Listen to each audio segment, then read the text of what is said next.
Hello, guys. Sorry, I'm going to reshare my screen. Hello.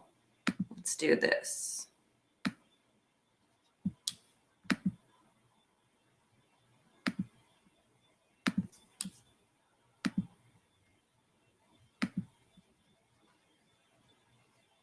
No, that won't work. Hello.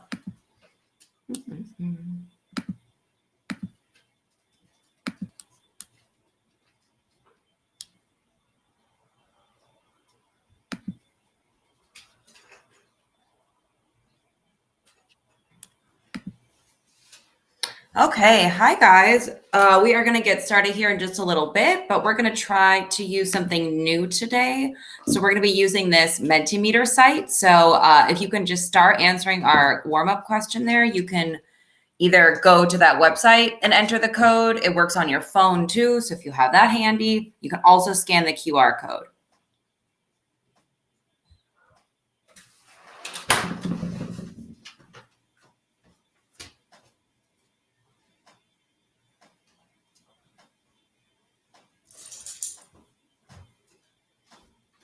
Hello. So we are going to that website either on your phone or on another tab. You can also scan that QR code. We're going to be using this instead of Nearpod today. So it'll always be the same code for throughout the whole lesson. So it's menti.com and then you enter that code. Hello. There we go. Okay, I'm getting some, and you'll see your responses pop up in just a minute, and I'll share those with you guys.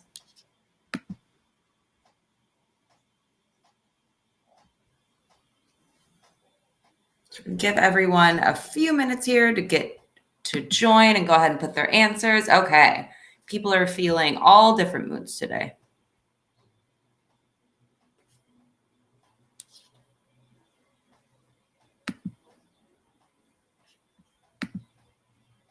All righty.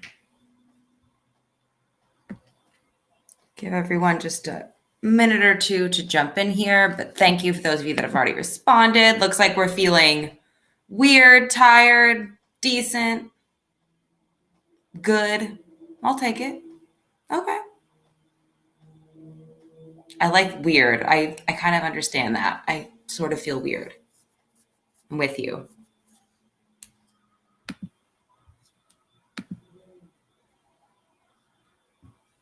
Okay.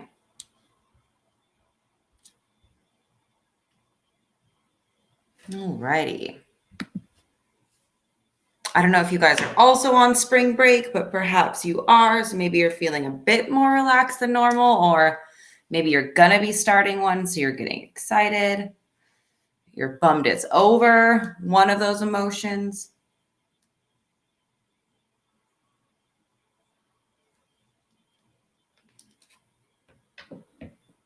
Okay.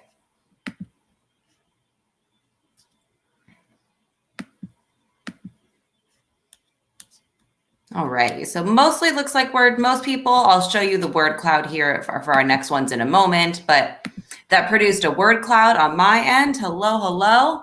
And I will show you guys that as we do more questions, but you will be going to that Menti website for every one of these kind of interactive questions that we do. And I'll always put up the code at the top.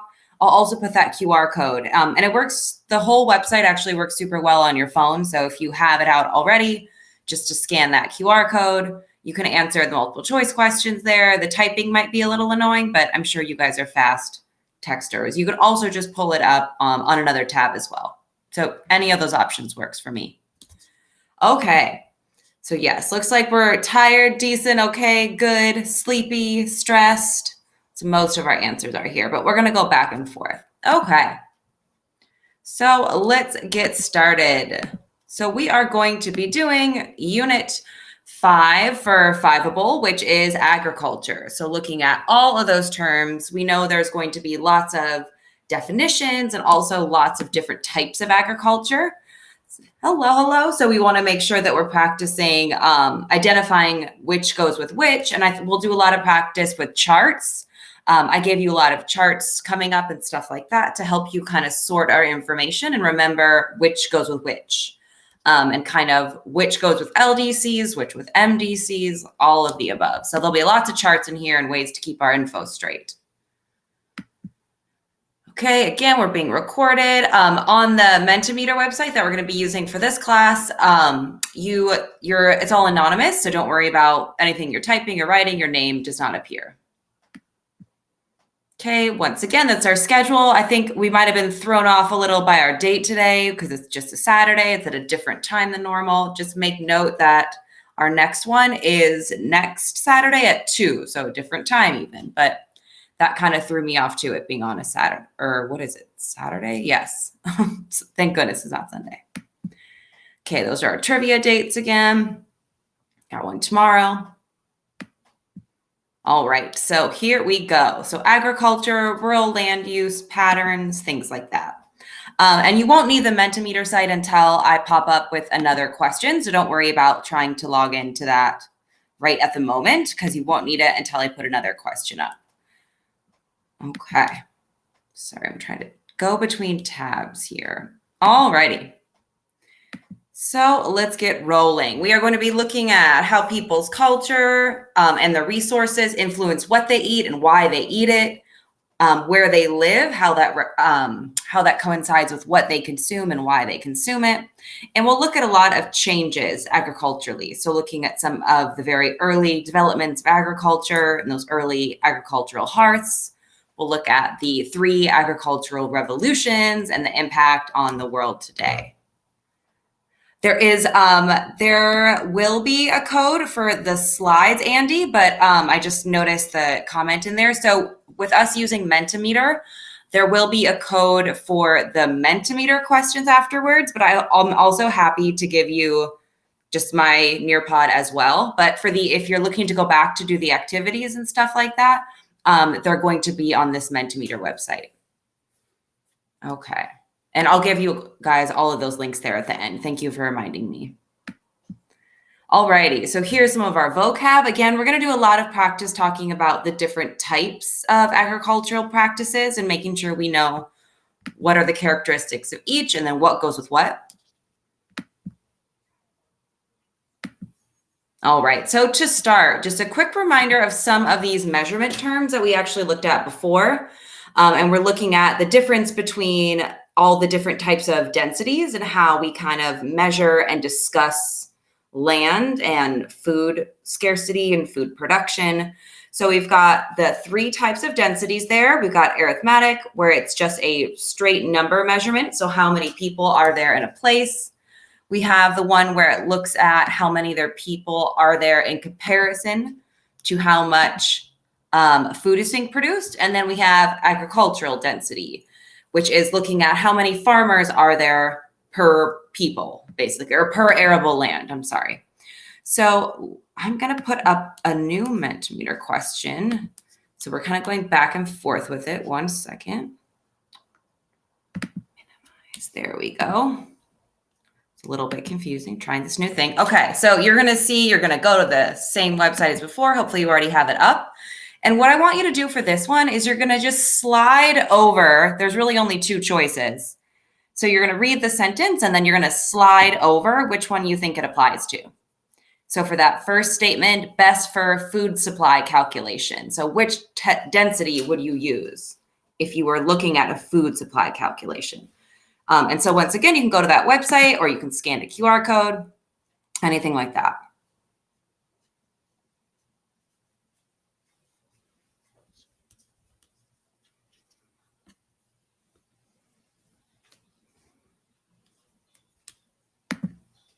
Okay, I'm going to give you about like a minute for this one, and then we'll talk through some of the results here.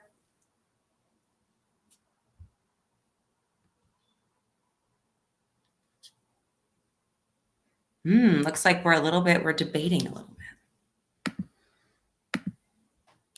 Okay.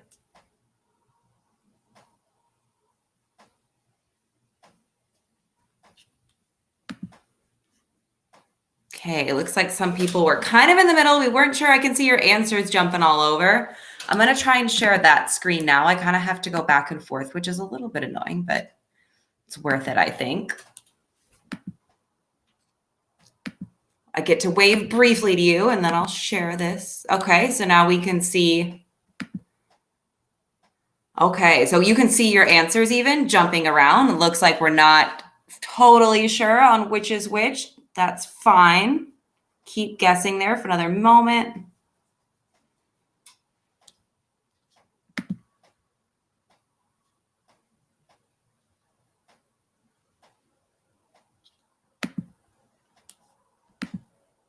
Okay, yeah. See, it's cool, right? I like this feature, and I have it for a few other things too. But this is obviously supposed to be meant for some type of chart where you're picking between like strongly agree and strongly disagree, but I thought maybe I could make it work for something else. So it looks like we weren't super sure about the second one and the fourth one, but it looked like we were pretty sure on the top one. Okay, so best for food supply calculations.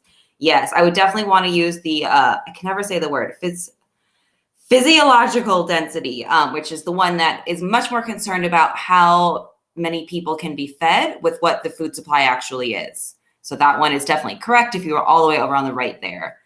The second one, best for calculating economic differences. So this one's a little tricky. You might not have realized it, but it looks like most of you guys were right there with agricultural density. Because this has to do with looking at how many people are actually working on the farm itself. And we know that the more mechanized and the more wealthy a country, the less people there are on the actual farm. So it can actually be indicative of a country's wealth. Best for resource calculations, definitely psychological density or physiological density, I'm sorry. And then best for studying farm technology, agricultural density, because that would let me know how many people are working on the farm and what kind of mechanisms are they using. Okay, cool. All right, now I have to go back to the other one, I think. Hold on. It's a little annoying going back and forth on this. We're figuring it out. Okay, we'll come back to that.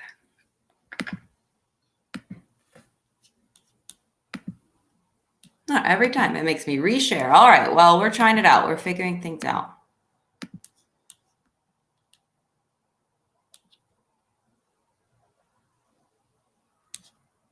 Okay, so these are our densities again. We've got the 3 different densities and what we use them for. Okay, so let's get started. So intro to agriculture. So, I started it there, but I'm going to look at your word wall and I'm just going to look at that one kind of on my own over here instead of sharing because I'm realizing it's kind of annoying. So we're going to do another word wall here. What words come to mind when we are looking at extensive agriculture?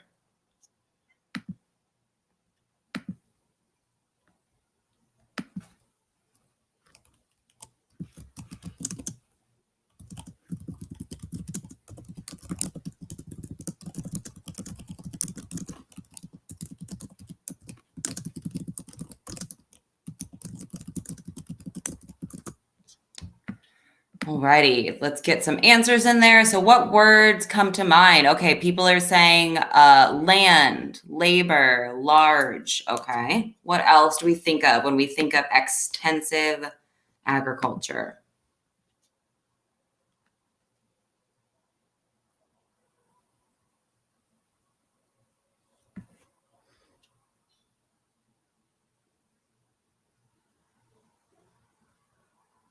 Okay, I'm going to stop sharing for a sec because I think I have an idea that'll make it easier for me to go back and forth. One second here. I'm just going to do.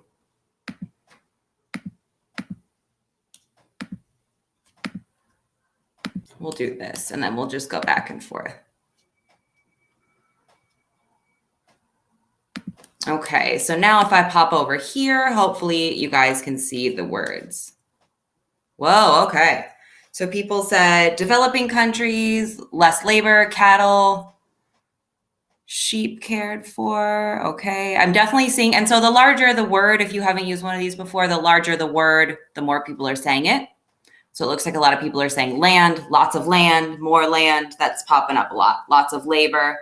Okay, yeah, we got it. Alrighty, so I'm gonna go back over here. Okay, good. So next one, what comes to mind then with, just going to get out of this one, with intensive?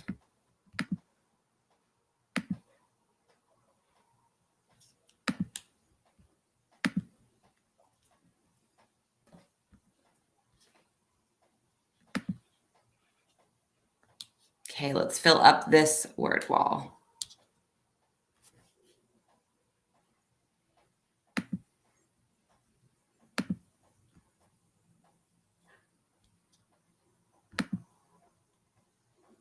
Sorry, I'll leave that one over here for a second before I go back over. There's got to be a better way to figure this out, but we'll keep trying. All right, so you're thinking about intensive agriculture. So for the other one, we saw a lot of people saying more land. We saw the word labor pop up a lot. Let's see what we're thinking about intensive. Okay, we see develop. Oh, there all the words come. Whoa. All right, we got, some people are still saying labor. We're going to find the difference here in a second. Intense labor, they're saying. Small plots of land. People are saying rice. Subsistence, small area, not much tech. Small, of course, is the word that seems to be popping up the most.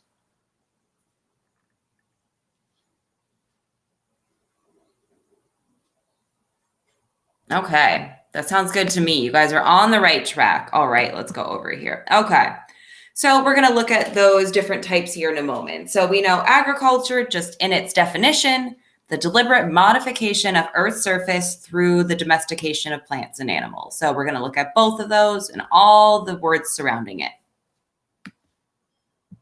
All right, so this is another one of those charts that might be handy to screenshot or just take a peek at, because this has kind of the big, they're divided. So we see intensive farming, we see high use of labor and capital in comparison to the land area.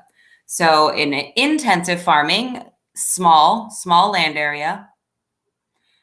Near the market, we see that what they produce, though, is large, and that's usually because of the amount of labor and the amount of money. Extensive farming is a large farm, relatively low labor input. So these would be done in populated regions, large, inexpensive, a small, they produce a small amount.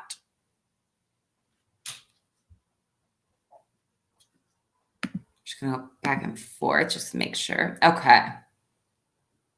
Those are our main divisions here. Well, and we're gonna look to see what kind of is happening in each type and what agricultural practices are happening in intensive and extensive farming areas. Okay. So again, let's break this down even more. Intensive farming. All right, our main ones are in our bubbles. We've got lots of labor, lots of profit. So that means they're actually exporting and probably selling a lot of the goods. This humans and MDCs create machines or fertilizers to improve yield and minimize their physical labor. And so it says it aims to maximize yields, and a yield would mean like what they're producing. So the goal of intensive farming is to produce the most goods, to sell it to larger farms and really to make money. So if you're trying to maximize the amount of crops that you're growing, it also means that you're using a lot of technology, maybe a lot of mechanization, pesticides, fertilizers, because the end goal for you is just to make as much as possible. So, and that would be intensive farming, it says, is most of what we consider commercial farming. So that's market gardening, plantation, mixed crop, and livestock. Because the goal of that type of agriculture is high yields and the most kind of money and product that you can get. All right. Okay, extensive farming. So that, of course, is the opposite. So we want a small input of labor, not a lot of fertilizer or capitals, and those are going to be in the subsistence farming. So shifting cultivation, that's slash and burn, nomadic herding, and ranching. So if we look at our bubbles over here, we've got less labor, so it's easier for the humans, but there's a low yield. So if you don't make a lot of product, you're not going to make a lot of money. It's good for subsistence farming because you're making just enough to survive, but you're definitely not going to be making enough to export or to really make enough capital to sell your product. It's mainly for yourself or for the very small area. Okay. because I'm sharing both of these, it's hard to go back and forth. So I know Harrison's keeping it down there in the chat. I'm sure he is. I can't see it, but I trust him. All righty. Okay, so here we go with the question. I'm going to move over on this screen, so you should be able to answer it now. Okay.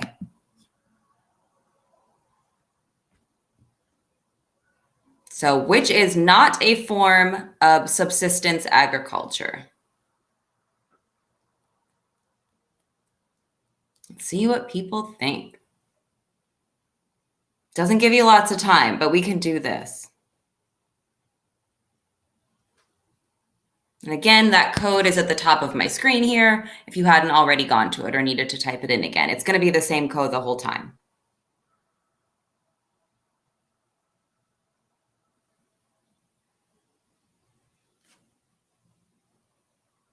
Oh, for a second, I thought no one was answering. Okay, it shows me right at the end. Interesting. So a type that is not subsistence farming is Mediterranean, because it also is technically that one as I'm reading it. You know what, guys? You're kind of right. It's kind of both. It's one of those questions where I suppose it could have been both. Probably that one and that one. All right, I take it back. So don't be upset if you pick that one, because I can see your argument. It's not a form of agriculture in the way that the other ones are, so I think I didn't even process it, but you are correct. All right, let's try another one. This one, I know I did it right.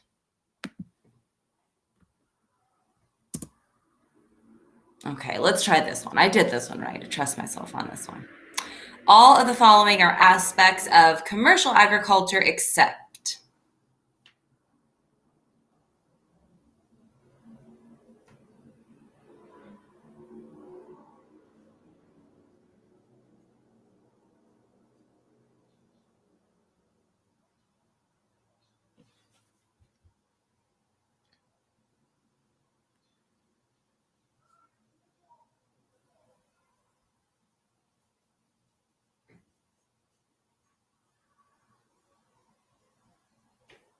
Okay.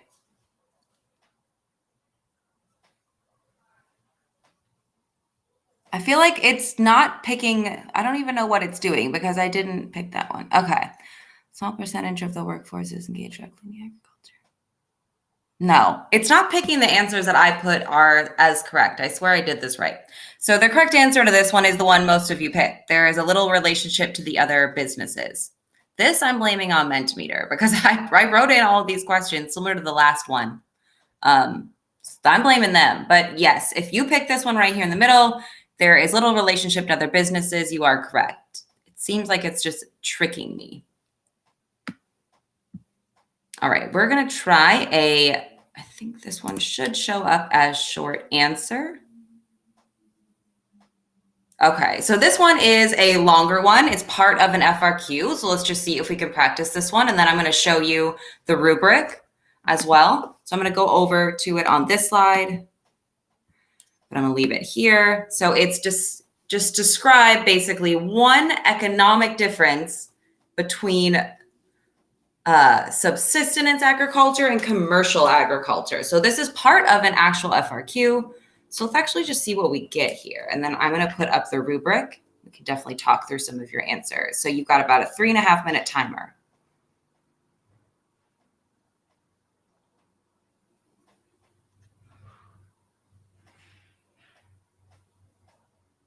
And then I will show you the rubric and you can kind of compare your answer and see, did I say something along those lines? Would I have got the point? I'm just going to pop over here to make sure.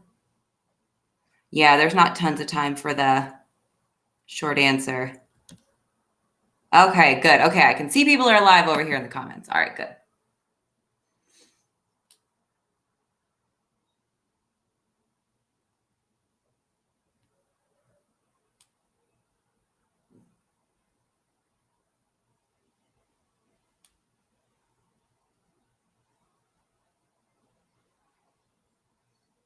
Okay, and make sure that in your answer, which I think is a common mistake, at least for some of my students, is that they'll start describing the differences between the two, but they're not talking about specifically economic differences. They're just mentioning general differences.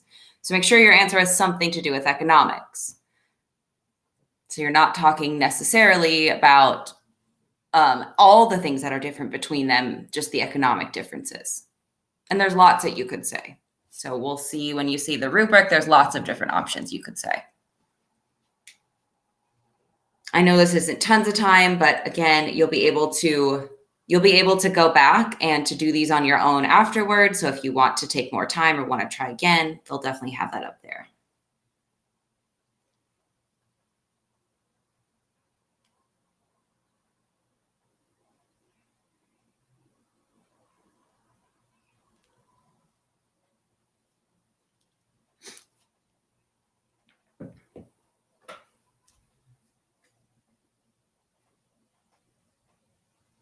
And this question on the actual AP exam, it does say describe two, by the way. But I thought for time's sake, we'll try one.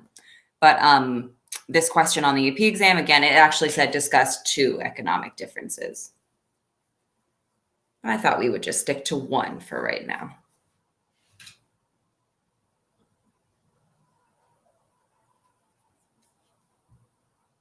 Okay, looks like 1 minute left.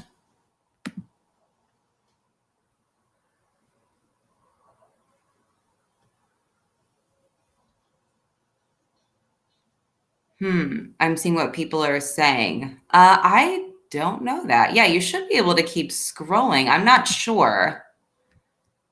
I have not seen that. I can't see it from your end like this, but I guess get your best to put an answer. You also don't even necessarily need to type it there because of course I'm not like grading it or anything. So when these come up, if you want to write it down, you want to type it out yourself, you could also even just be thinking in your head, what would you say? It's okay if you weren't able to actually get your answer down here. I think you know what you would have said perhaps, or maybe you wrote it down or typed it in a different tab. But I'll still show you the rubric here in 10 seconds, and then you can kind of compare what you were able to get down or maybe just what you were thinking about answering.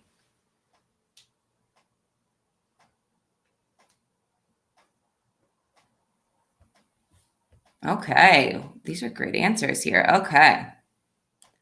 Why do they go away? There is a correct answer. It just doesn't let me tell you. So it's marking them all as wrong because I can't possibly predict all of what you said. But I bet I'm going to read through these after. I bet these are fantastic. But what I'm going to do now is show you the rubric and we'll talk it through so you can kind of think to yourself, did I say something along those lines? So on the left side of this column are all things that have to do with that you can make an argument for economics. So financial investment, the purpose of it, the size and the scale, the inputs.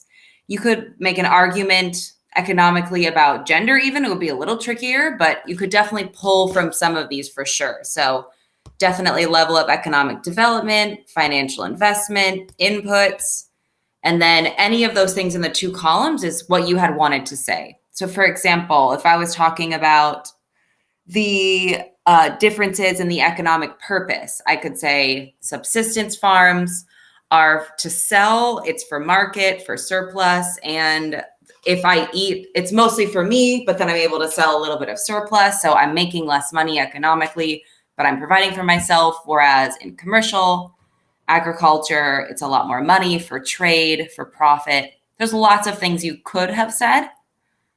But if you see something along the lines of what you wrote, this was the AP rubric. So there's certainly a lot more you could have said than will ever be on a rubric because we can't possibly predict everything that people say. But if it's something along these lines, essentially what you're trying to talk about is that commercial farming makes more money, less, and then the other one makes less money, but perhaps there's less input of money in one and more in the other. Who can say? There's lots of things you could have said. So I just wanted to put that rubric up there for you to take a look. Alrighty, we're going forward. Okay, so settlement patterns and survey methods. This would be pretty short, but just looking at some of the ways that you can design your agricultural space. And so we know we have our urban areas, we know what that means, in our rural areas.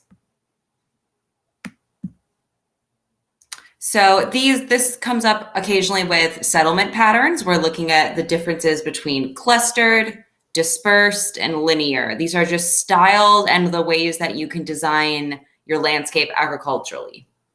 And so clustered is as it sounds.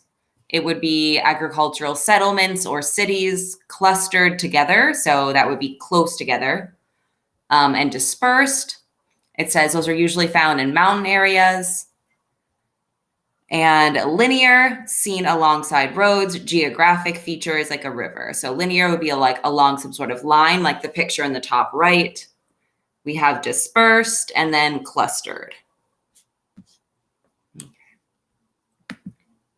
Go forward from this one.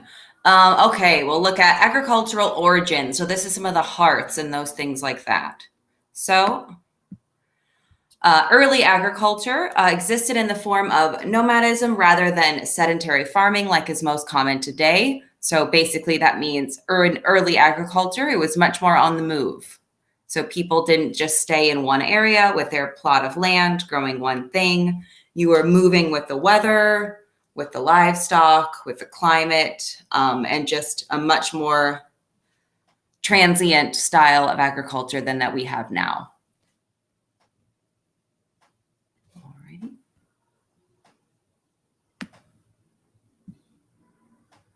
Okay, so inventions of agriculture. So what we how this all started a little bit. So it looks like it started there at the end of the last ice age. And it happened with kind of propagating plants, essentially, as seeds moved around and developed into the soil. And then suddenly you're like, oh, wait, there's a new plant. How did that happen? And so discovering accidentally or experimentally that you could regrow plants or foods by using propagated roots or leaves or seeds or part of the original plant. So that was kind of done possibly by accident, possibly by experiment.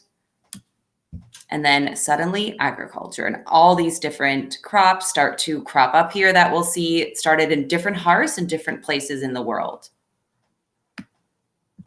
Okay, we're going to try this one. So let me go over to it. So this one is like a pin style question. Let's see if this one works here. So it wants you to put a pin on the area of the world where the hearth of the first domestication of plants and animals. So where do we get the very beginnings of plants and animals? So you should be able to move this little like circle around, almost like you're dropping a pin.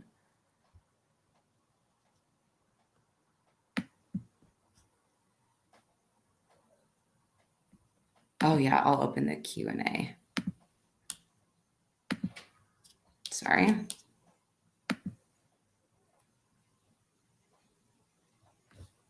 Okay, there it worked. I can never tell if it's working until someone drops a pin. Okay. And I would imagine if we're dropping it in the same place, it probably gets larger. And this is kind of new. We're trying this out, but it's kind of fun. I like this tool. Okay. Let's get a few more responses here. Drop a pin. If you're doing it on the computer, you just move that little like circle guy around. Okay, looks like we all kind of are agreeing on that spot. You are correct. You guys are too good. So that is the area known as the Fertile Crescent. And yeah, you guys have the gist. It's right in that general vicinity, on the right track. Good job.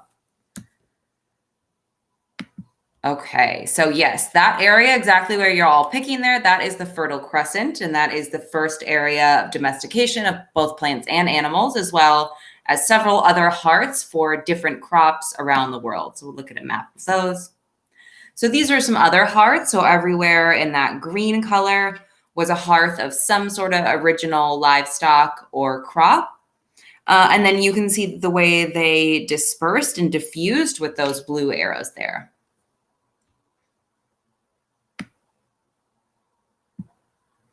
All right, so just like you guys identified, awesome job, that area of the Fertile Crescent. And so these are, I'm going to put the list up here. These are our main hearths. So the places where a lot of these crops originated. So where you guys were identifying, that was the Fertile Crescent in Southwest Asia. And that's going to be largely barley and wheat. Southeast Asia, rice. In the Americas, both north and south, we've got beans, cotton, potatoes, and maize or corn. And Africa is sorghum or yams. So those are our early hearth. So it looks like kind of everywhere in the world had something. All right. Okay, so animals had a very similar kind of disbursement and hearths as well. I'm just going to put all of these. Oops, sorry. I knew that was going to happen. I went too far. Okay, so Southwest Asia, again in that Fertile Crescent, we've got dogs. Thank goodness for that. My dog is the absolute best. And then our farm animals, so cattle and goats and pigs and sheep. Central Asia, the horse, which was very important for later agricultural practices. And in Americas, of course, we didn't have anything, just llamas, but that's in South America. So we can thank Southwest Asia, looks like, for the majority of the animal domestication. And then, of course, those all dispersed outwards.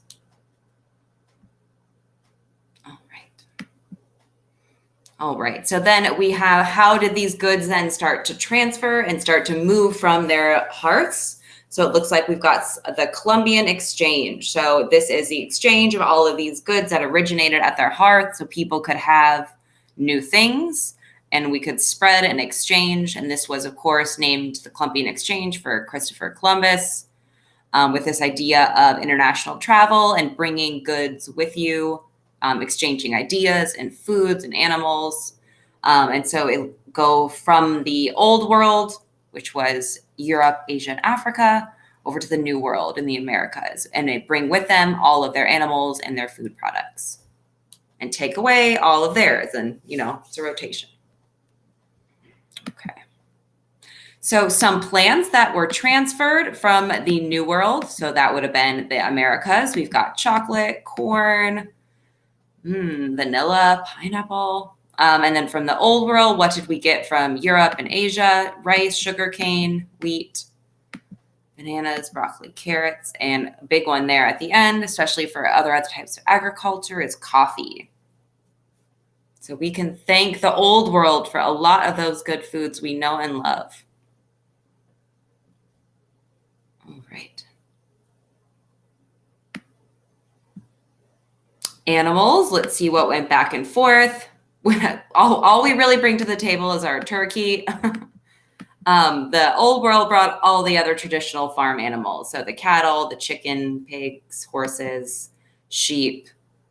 But hey, we had the turkey, so we did bring something to the table while they brought everything else.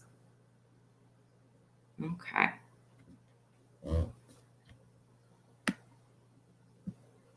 All right, so let's get into some of these revolutions. So looking at how did agriculture really start to change as the world industrialized and started making different products and using different technology.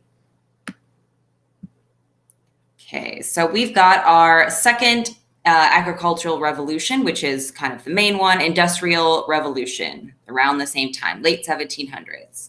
So this is new technology and increased food production in the second agricultural revolution led to better diets, more work for people in factories. People could live longer because they're eating better and eating more, less starvation and malnourishment. So this industrial revolution helped really change the agricultural world as well and allowed food production to really increase. Sorry, I kind of have to go back and forth. I just want to make sure I'm not missing anything. Okay. All right, so then the Green Revolution. Let's look at this one briefly because we still got to go through all of our types of agriculture. So these are our three main revolutions, because I know I had just mentioned that was the second one, and you might have been wondering, well, what's the first one? So the first one is just the invention of farming. So it's not even a revolution as it is sort of just an origin story. And then we've got the second one, which we just talked about. That's the Industrial Revolution one in the 1700s. And then we had the third one, which is much more recent. So that's the 1970s forward. And this is our Green Revolution. Okay, so our Green Revolution is kind of as it seems. It's an attempt to use high yield seeds. So to just make more. Where if we want to make more, we're also using more chemicals, more fertilizers and pesticides. We're also using more technology, more mechanization, because the green revolution isn't in the way that I think of the word green, which is like recycling. When someone says go green, it's not necessarily what we mean here. By green revolution, we mean like green produce, just more food, more goods. It doesn't necessarily mean it's environmentally conscious, that's for sure.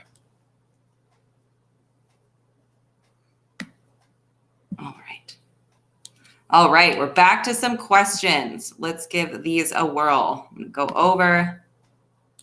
Let's see if this works. This better not mess it up again, but I'm really claiming it's not me, but we'll try anyway.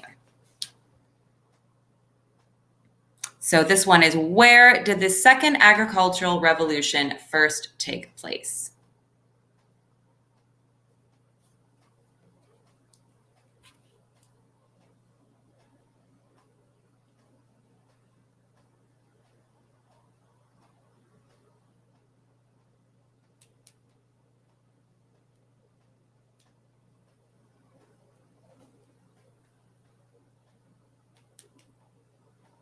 Okay, yay, and it looks like it totally didn't mess me up this time. You guys are right, England, good job. And again, if it didn't have enough time, it kind of defaults to 30 seconds. I'm sorry about that, but at least you can kind of think maybe what you would have put.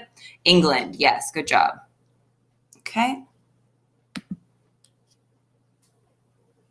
Next one.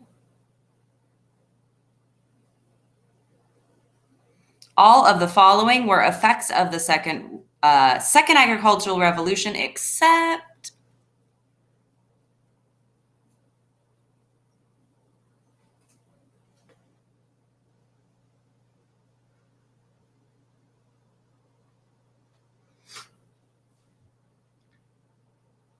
yeah, that's not a lot of time, is it? The default is a very short. Yeah, so it is that one there in the pink, increase in subsistence farming. That was not something that the Industrial Revolution and the second agricultural revolution did. All right. I don't even remember if I put another question. Let's see. Apparently I did. All right, one more. Oh, nope, that's a written one. We're not going to do that one. Sorry. Pause that one. Sorry, yeah, pause that one. We are not going to do that question. Sorry, that seemed exciting, but for time's sake. Okay, we're going back over. All right, so we're going to look at the agricultural production regions and look at economic forces as well. All right, so these are where we're going to get into like which is which. So we'll try and go through these somewhat quickly, but not too quickly, but remembering not only which, like the characteristics of each of them, but where we'd find them and which ones are in LDCs and which are in MDC. So if you see there, all the ones there on the left, those are all in LDCs, and the ones on the right are all in MDCs except for Plantation, that one there at the bottom. So that's the only one that kind of throws us off because it's a form of commercial agriculture, but it's the only commercial agriculture that is located in an LDC. So it's kind of a lot to remember, but we'll unpack each of them. All right. Okay, here's also a really good chart to remember. Another one of those, trying to get as much info on it as I can. But another great chart to help us remember the difference between subsistence farming and commercial farming. One is mostly in LDCs, one is in MDCs. We know the main difference in what they are is that one is growing food primarily for your family or your town, and the other one is you're growing food primarily to sell. Like we had mentioned before, one is usually large, one is smaller, one is by hand, one is by machines. And so for the most part, though, if we can remember even a portion of it, is they're all just opposites of each other. So if a commercial farm is large, then a subsistence farm is small. So they're opposites of each other. So that might be helpful in remembering the difference. And then that one there at the bottom, relationship to other farms and other businesses, commercial farms, that's kind of all that they do. This whole agribusiness industry of being involved in not only growing and exporting the crop, but processing and packaging and storing, because you've got to get that product to the market somehow. Okay. This is where some of these different types of agriculture are located. So there's two different maps there with different keys with different colors there of each type of agricultural practice. You can see, for example, that it looks like where you can see like exactly where Mediterranean is versus where pastoral nomadism versus, what is it, shifting slash and burn, shifting cultivation. So this gives you an idea of where these practices are located. All right, so we're going to go through these fairly quickly because we know there's a lot of them. But you can always, like I said, read back through these for your pros and cons. Shifting cultivation, otherwise known as slash and burn. So we're going to start by going through the LDC ones. We know that this has to do with crop rotation, where you are using a portion of the land, then literally burning that land down in order for the soil to regenerate, and then moving on, waiting until that soil regenerates itself, and then kind of just keep moving and moving and moving. And so because the soil takes a very long time to regenerate, you use a lot of land. It takes a lot of time, and you can't produce very much. So the biggest kind of con there at the bottom is it's just not sustainable for large populations. You can't grow enough. You need too much land, and you can't grow nearly enough for it to be worth that amount of land. So this one, not surprisingly, is really kind of fading out. There's not that much of this type of agriculture going on anymore. Yeah, it says right up there, it takes about 1/4 of the world's land area. So a lot of the world is used this type of farming. Okay, intensive subsistence farming. This feeds most of 3/4 of the world's people. So this is going to be a wet rice, and then wet rice not dominant, but it's primarily rice. And this is going to be in southeastern China, India, and Southeast Asia. Okay. So then we have mixed crop and livestock. This would be in an MDC. And this is just, luckily, as the name sounds, it's pretty self-explanatory, which luckily a lot of these are, where they have a mix of both crop and livestock, kind of like it sounds, right? And they do use a process called crop rotation. You can see in the image there it's similar to slash and burn, where it's a way to keep the nutrients of the soil. And so different crops use different parts of the soil's composition. And so if you rotate it enough, the soil can stay healthy and stay fertile. So then they would also have livestock as well.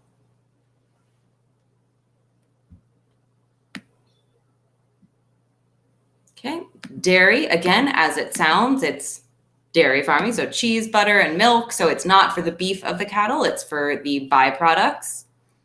The biggest one we'll see the challenges with dairy farming is the perishability.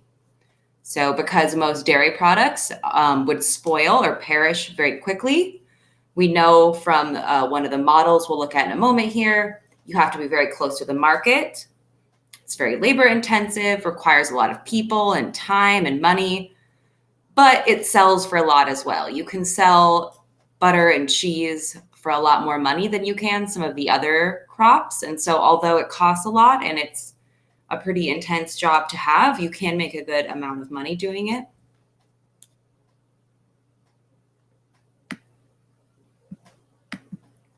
Okay, commercial gardening and fruit farming. Again, it's luckily just like it sounds. So you'd be growing fruit and you'd be growing it commercially, which means large scale.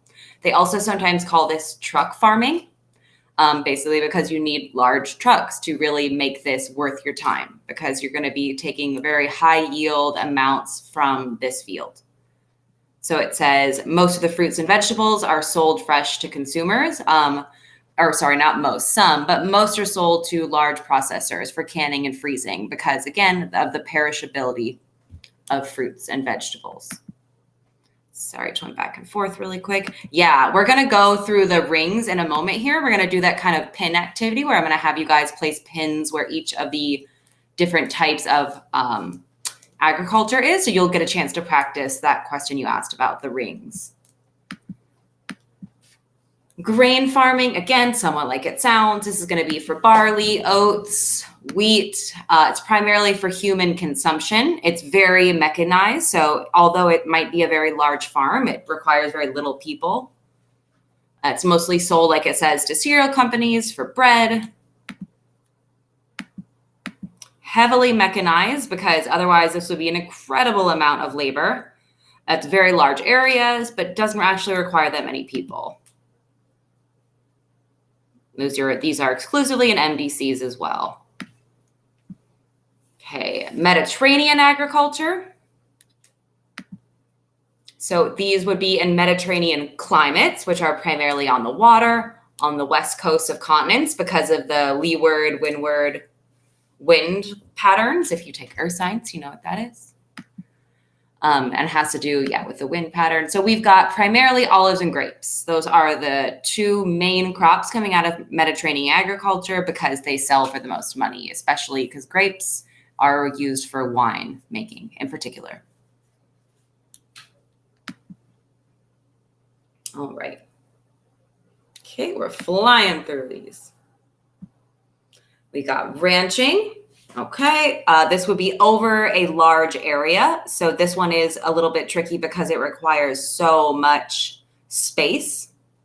And it says today there, which is interesting, today ranching has become part of the meat processing industry as a way to kind of maximize profit. And so it's not ranching just for the sake of moving the animals anymore. It's now deeply connected to the actual meat industry to try and streamline the process. So the farmers that are grazing and maintaining the area are now also involved directly in the meat processing and maybe even exporting as well.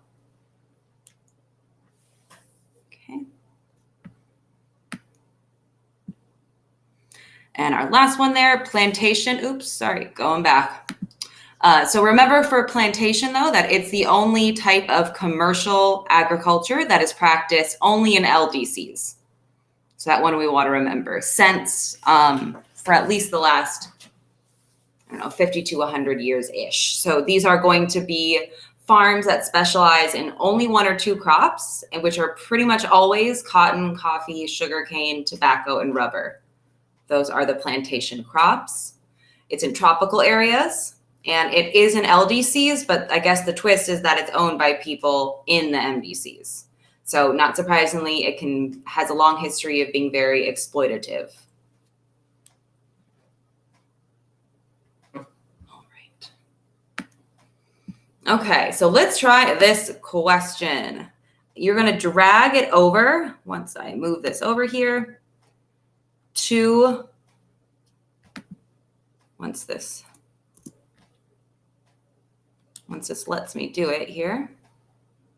Oh, no, that's not it. There we go. Oh, you guys are already on it. You're on it. Yeah, so we're dragging over where do they exist, which is which.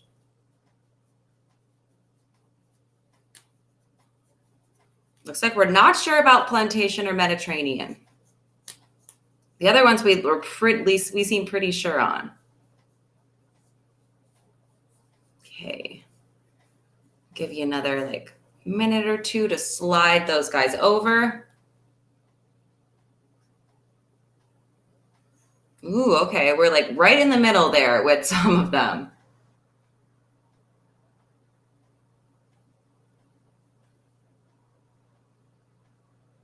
Ooh, everyone is changing their mind.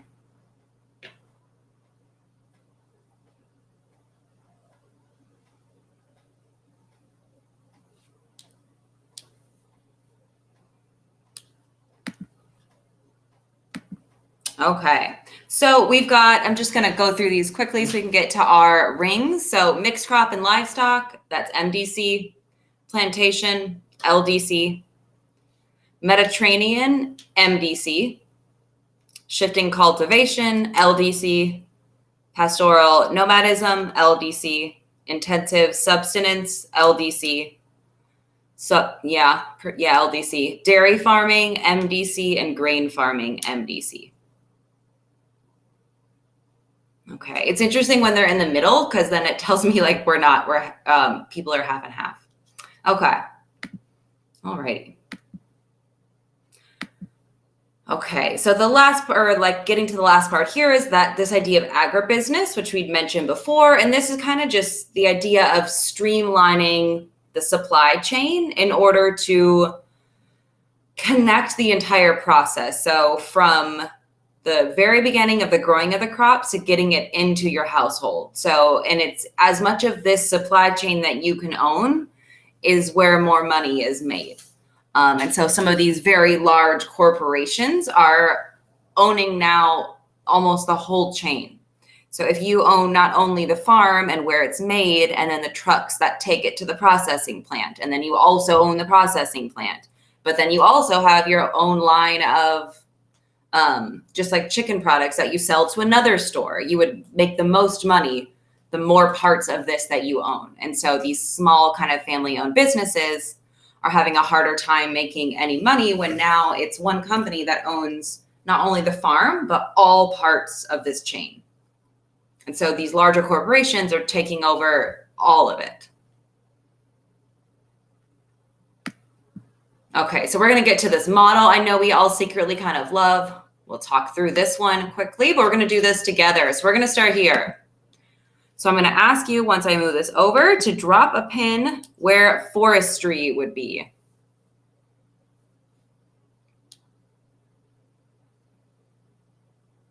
Oops, it says voting is closed. Can I open it? Oh, now it's open. Okay. All right, you should be able to drop a pin now.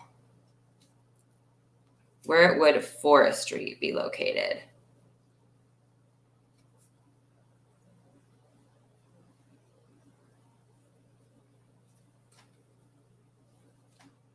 Ooh, we're picking all of them.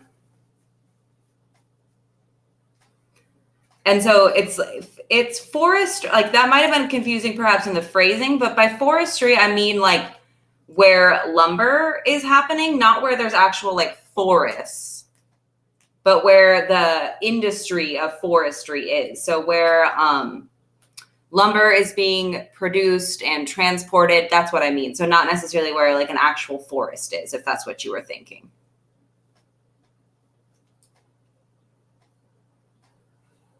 Awesome. Okay. So someone that picked it all the way out there in the red, I think you might have been thinking like that's where forests are, and you're correct, but forestry is there in the green.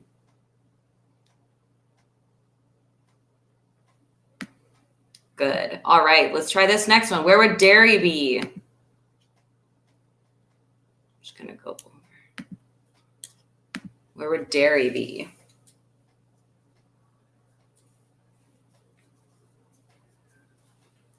Yes, we know that one. So if red is the city market or the center, like where the town is, we know dairy, where it's the most expensive and the most perishable. That is right on the outside because we need it to be as close as possible so it doesn't spoil. Good job. So it's right there in the orange. Good. I'm going to jump over a couple more. Where would livestock be?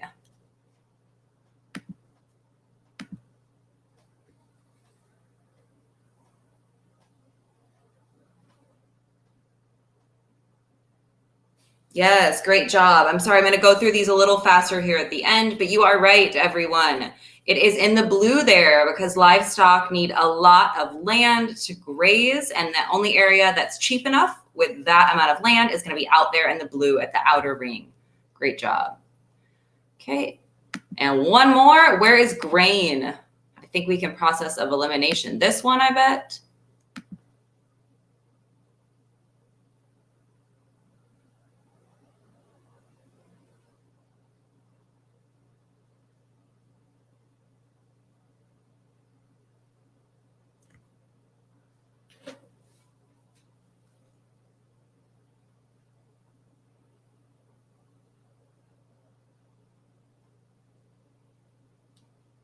Oh, we're not sure about this one.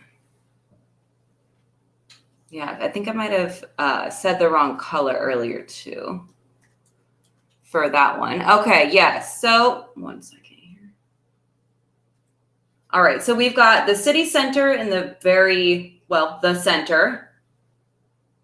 And then we have the livestock all the way on the outside because we need space. So we're thinking about grain. So we know grain is light. Grain doesn't weigh very much. It doesn't spoil. So it can be a little bit farther out. So you guys are right there. Grain is in the green. And it was, grain is in the green there. And it's forestry that was in the yellow because that is so heavy that it needs to be a little bit closer to the market. And then, green is where the grain is. We've got livestock in the blue. And then out there in the pink on the very outside is kind of just actual forest and kind of open land. All right. Okay, so that's our model. So we've got dairy, then forest, then field crops like grain, and then ranching and livestock.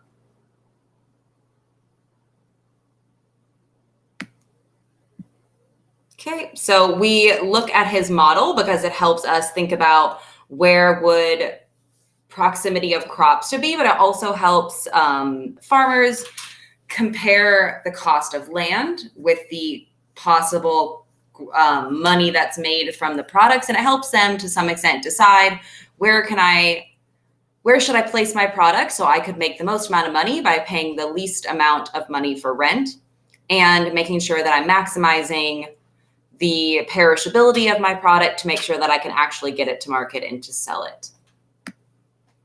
So we know that, I'm going to go over here really quickly, that his model, it's not perfect. So he didn't consider a lot of things when he created this model. So site, meaning there could be an actual reason why you can't, most cities don't exist in perfect concentric rings like that.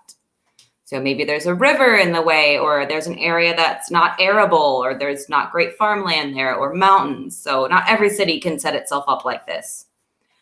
He also couldn't have possibly known about even refrigerated trucks and all of the things that make it a little bit easier to be not as close to the market because perishability isn't as much of an issue now. So lots of things he didn't consider, but it still, for the most part, makes sense. And we still look at it. Alrighty, I'm just going to get to the very last part here, looking at global agriculture.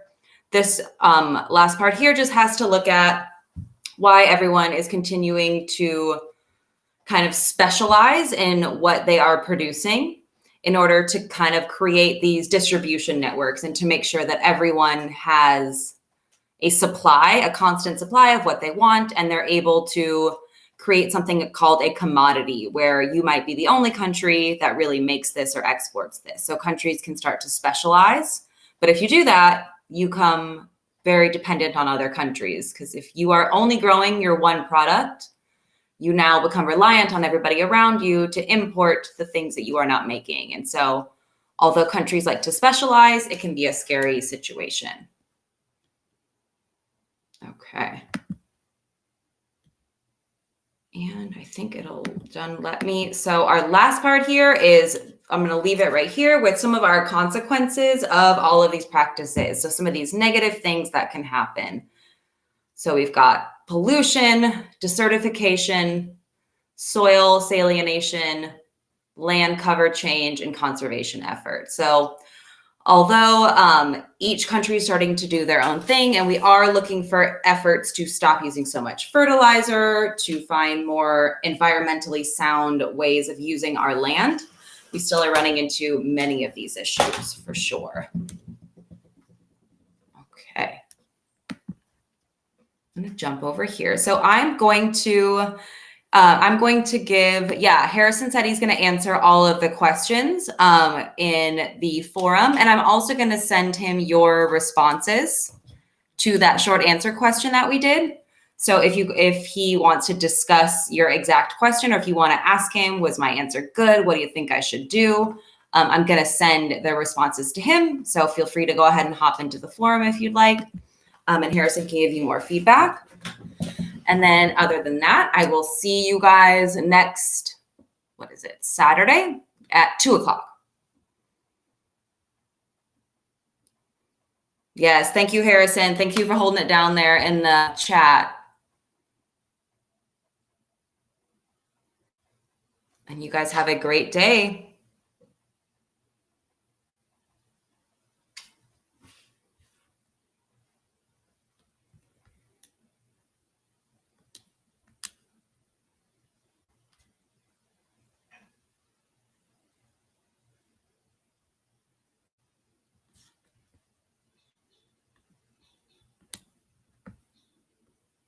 Bye, guys. See you later. Bye.